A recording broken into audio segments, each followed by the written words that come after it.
suspended one of their activists for a second time for posting anti-Semitic tweets. Vicky Kirby was first suspended in 2014 when she was a parliamentary candidate. She'd said Jews have big noses and they slaughter the oppressed.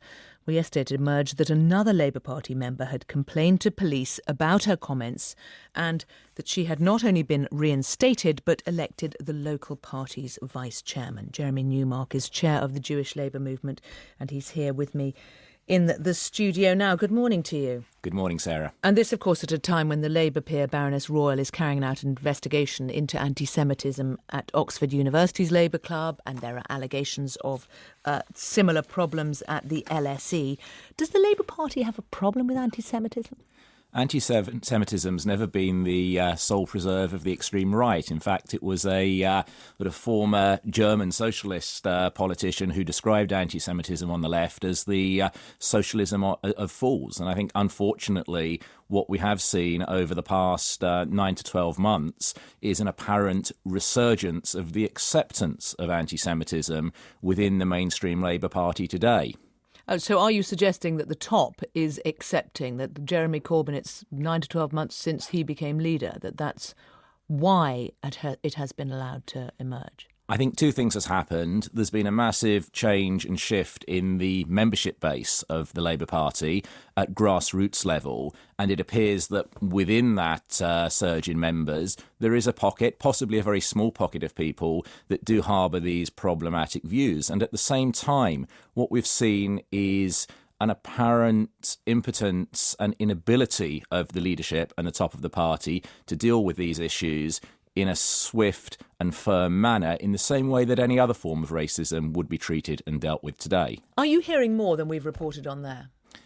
I think that what we have heard at the Jewish Labour Movement, and we act in many ways as a kind of lightning rod for people that are suffering from problems of this nature, that particularly on campus, yes, the problem is greater than has been surfaced to date. Jeremy Corbyn, of course, himself can't control who becomes a member of the Labour Party. What are you saying that he should do? Well, look, what we need to see is a scenario in which the political rhetoric of zero tolerance for anti-Semitism, which Jeremy Corbyn and other leading figures in the party have delivered very well and very clearly and very effectively in recent weeks, actually needs to be matched with action. And examples like the one that you introduced this section with today appear to show that the party's structures, systems and processes don't seem to be geared up for dealing with contemporary anti-Semitism in the manner in which one would expect. So what, in terms of what he can do, because, just as far as Vicky Kirby is concerned, do you know when she rejoined the Labour Party? Well, I think the timeline on the Vicky Kirby incident is unclear, and hopefully the fact that there is a new investigation will disclose that. But because it could have been before Jeremy Corbyn became leader. Oh, and I think it almost certainly was. But so in terms of what he can do, would you expect there to be discussions at the shadow cabinet level on this?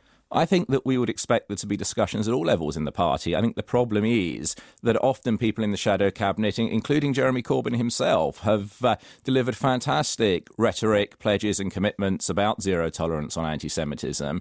But now they need to act and ensure that the systems and structures of the party enable them to match action with rhetoric. Jeremy Newmark, thank you very much. Thank you. The time now